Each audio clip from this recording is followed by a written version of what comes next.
The relationship between religion and politics has long been fraught with complexity. Leaders throughout history have used religious symbols to convey authority, instill loyalty, or rally their followers. We will explore the use of religious imagery in the context of Donald Trump's presidency, delving deeper into historical parallels to illuminate how the political manipulation of sacred symbols can reshape societies. By comparing Trump's tactics with those of past leaders, we can understand the broader implications of placing sacred symbols in secular hands. One of the defining moments of Donald Trump's presidency was the infamous Bible photo op outside St. John's Episcopal Church. On June 1, 2020, Trump held up a Bible amidst widespread protests following the murder of George Floyd.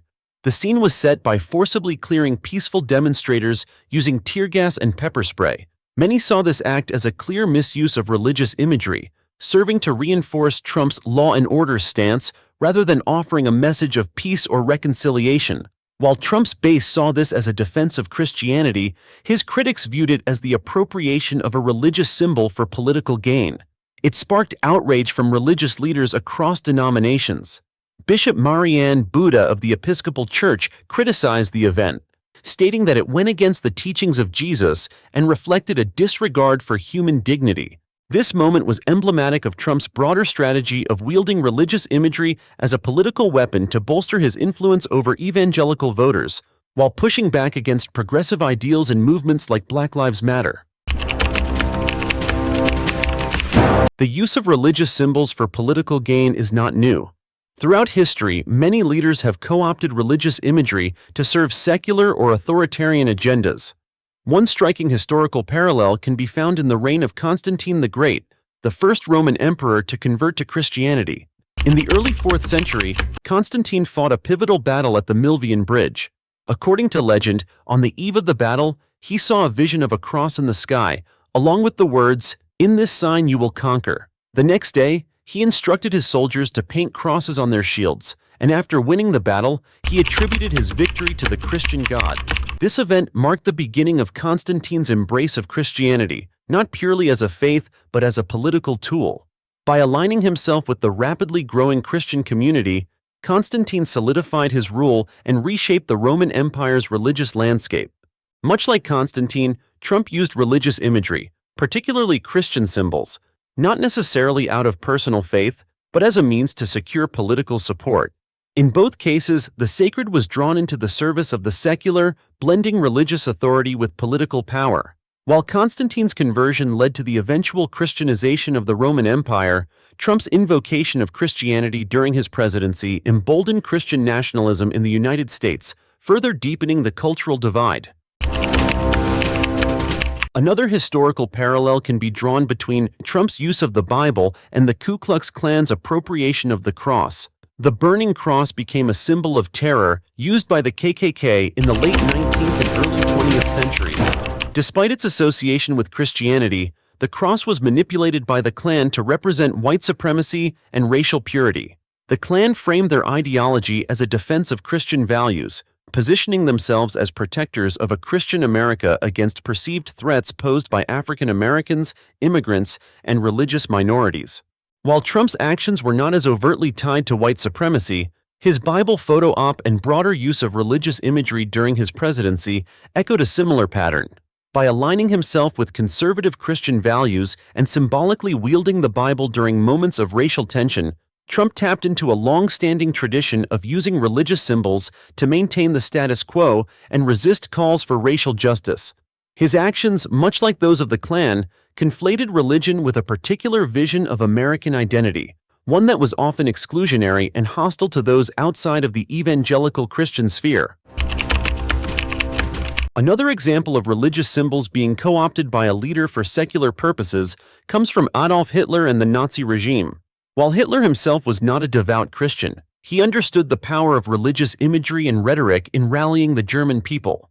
The Nazi regime frequently invoked Christian symbols and themes to legitimize its rule, presenting Hitler as a messianic figure destined to save Germany. One of the most striking examples of this is the infamous slogan, "Gott mit uns," God with us, which was inscribed on the belt buckles of German soldiers during World War II. By invoking the idea that God was on their side, the Nazis created a narrative that linked their cause to divine will, despite the fact that their actions, such as the persecution of Jews, were in direct opposition to Christian teachings of love and compassion. Trump's use of the Bible for a photo op mirrors this manipulation of religious symbols to serve a political agenda. Like Hitler, Trump did not appear to be deeply religious himself, but he recognized the power of religious imagery to galvanize his base. By presenting himself as a defender of Christian values, Trump was able to secure the loyalty of white evangelical voters, even when his policies and actions often stood in contradiction to the core teachings of Christianity. In stark contrast to Trump's use of religious imagery for political gain, religious symbols have also been used to inspire social justice and resistance. The American civil rights movement of the 1950s and 1960s, led by figures like Martin Luther King Jr., drew heavily on Christian teachings to advocate for racial equality and justice. King, a Baptist minister, often referenced the Bible in his speeches, framing the struggle for civil rights as a moral and spiritual battle. One of King's most famous speeches, delivered during the March on Washington in 1963, invoked the Bible when he said, "We will not be satisfied until justice rolls down like waters and righteousness like a mighty stream." A reference to the book of Amos, for King and other leaders of the movement, Christianity was not a tool for maintaining the status quo, but a source of inspiration for challenging systemic racism and inequality. The contrast between Trump's use of religious imagery and that of the civil rights movement is stark. While Trump used the Bible to assert authority and control in a moment of national unrest, King used religious imagery to promote a message of love, equality, and justice. This demonstrates the dual nature of religious symbols. They can be wielded as instruments of power and oppression or as beacons of hope and liberation. Trump's use of religious symbols, particularly his Bible photo op, will likely be remembered as a defining moment of his presidency. It not only revealed the deep cultural divides in the United States, but also highlighted the powerful role that religion continues to play in American politics. By aligning himself with Christian nationalism, Trump tapped into a broader movement that sees the United States as fundamentally Christian and views challenges to this identity, whether through immigration, racial justice, or secularism, as existential threats. However, the use of religious imagery in this way is not without consequences. By placing sacred symbols in secular hands, Trump and other leaders risk alienating religious minorities, undermining the separation of church and state, and deepening societal divisions. As history has shown, the manipulation of religious symbols for political gain can lead to long-lasting cultural and political tensions that are difficult to resolve. A historical parallel to Trump's use of Christian symbolism can be found in Charlemagne, the king of the Franks and later the first Holy Roman Emperor. In the 8th and 9th centuries, Charlemagne wielded the sword and the Bible with equal vigor to expand his empire and spread Christianity throughout Europe. His reign is often remembered for the unification of disparate Germanic tribes under Christian rule. However, this expansion was not simply a spiritual conquest, it was also deeply political. Charlemagne's Christianization campaign, particularly against the pagan Saxons, was brutal. The massacre of Verdun in 782, where Charlemagne ordered the execution of 4,500 Saxons who refused to convert, is a stark example of how religious symbolism was leveraged for political power. The Bible, in this context, was used not to inspire or uplift, but to justify violence and secure political hegemony. Much like Trump, who used the Bible in times of civil unrest to reinforce his position as a defender of a particular national identity, Charlemagne used Christianity as a tool to legitimize his empire's expansion and consolidate his authority. Both leaders demonstrated how the integration of religious symbols into political movements can strengthen personal power and control over a population, often at the expense of the inclusive, compassionate messages at the core of the religion they invoke. The rise of Narendra Modi, Prime Minister of India, and his use of religious imagery in the service of Hindu nationalism offers a modern-day parallel to Trump's Christian nationalism. Modi's Bharatiya Janata Party, BJP, has long been associated with Hindutva, a right-wing nationalist ideology that promotes India as a fundamentally Hindu nation. Modi, like Trump, has deftly used religious symbolism to garner the support of a fervent religious base while marginalizing religious minorities, particularly Muslims. One poignant example of Modi's use of religious symbols came during his re-election campaign in 2019, when he made frequent visits to Hindu temples and invoked Hindu deities in his speeches. This strategic use of religious symbolism was not just about showing personal faith. It was about signaling to Hindu nationalists that his government would defend their vision of India as a Hindu state, sidelining the secular, pluralistic vision of India that had long been upheld by previous governments. Similarly, Trump's photo op with the Bible in front of St. John's Church during a moment of national unrest was not just about showing personal piety, but about reaffirming his commitment to a particular political identity, one that championed Christian nationalism and the conservative values associated with it. For both Trump and Modi, religious symbols became tools for galvanizing their base, even at the expense of broader national unity and inclusion. Another historical parallel can be found in the Spanish Inquisition, where religion was used as a tool for political control. In the late 15th century, under the rule of Ferdinand and Isabella, the Inquisition was established to maintain Catholic orthodoxy in their newly unified Spain.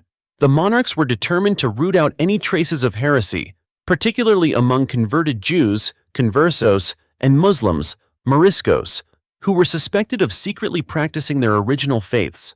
The religious imagery and symbols of the Catholic Church were central to the Inquisition's power. Trials were conducted in the name of protecting the faith, and the cross was wielded not as a symbol of salvation, but as a weapon to justify torture, imprisonment, and execution. Much like Trump's Bible photo op during the George Floyd protests, the Inquisition used religious imagery to signal authority and control, leveraging the fear and reverence that these symbols inspired to consolidate political power. Trump's decision to brandish the Bible in the midst of protests against police brutality was similarly an act of control. It sent a message to his base, particularly conservative Christians, that he was willing to use any means necessary, religious or otherwise, to maintain order and protect what he saw as the traditional values of the United States. In 20th century Spain, Francisco Franco also wielded religious imagery as a cornerstone of his authoritarian regime. Franco's rise to power during the Spanish Civil War, 1936 to 1939, was marked by the support of the Catholic Church, and he established a system of national Catholicism that fused Spanish identity with the Catholic faith.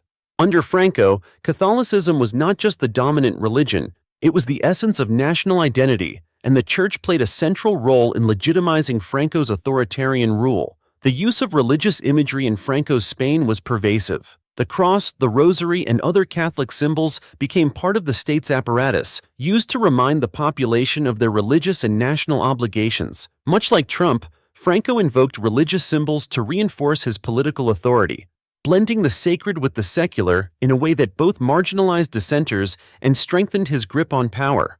Franco's manipulation of Catholicism for political purposes offers a chilling parallel to Trump's use of Christian nationalism. Both leaders understood that religion, when fused with nationalism, could be a powerful tool for maintaining control over a population, even when their personal beliefs did not necessarily align with the religious values they invoked. The long-term consequences of manipulating religious symbols for political purposes can be profound. History has shown that when leaders co-opt sacred symbols to serve secular or authoritarian ends, they often deepen societal divisions, entrench systems of oppression, and create lasting cultural and political tensions. In the case of Charlemagne, his forced Christianization campaigns left a legacy of conflict in the regions he conquered. Similarly, the Spanish Inquisition left deep scars in Spanish society, with centuries of religious intolerance and persecution following in its wake. In the United States, the consequences of Trump's use of religious imagery are still unfolding. His embrace of Christian nationalism has energized a movement that seeks to redefine America as a fundamentally Christian nation, challenging the separation of church and state and marginalizing religious minorities and secular communities. The cultural divide that Trump deepened during his presidency, exemplified by the Bible photo op, is likely to shape American politics for years to come. The backfiring of Trump's use of religious imagery, particularly the infamous Bible photo op, can be seen in several key areas. His actions during this moment in 2020 alienated important segments of the population, attracted criticism from religious leaders, and contributed to an ongoing debate about the politicization of religion in the United States.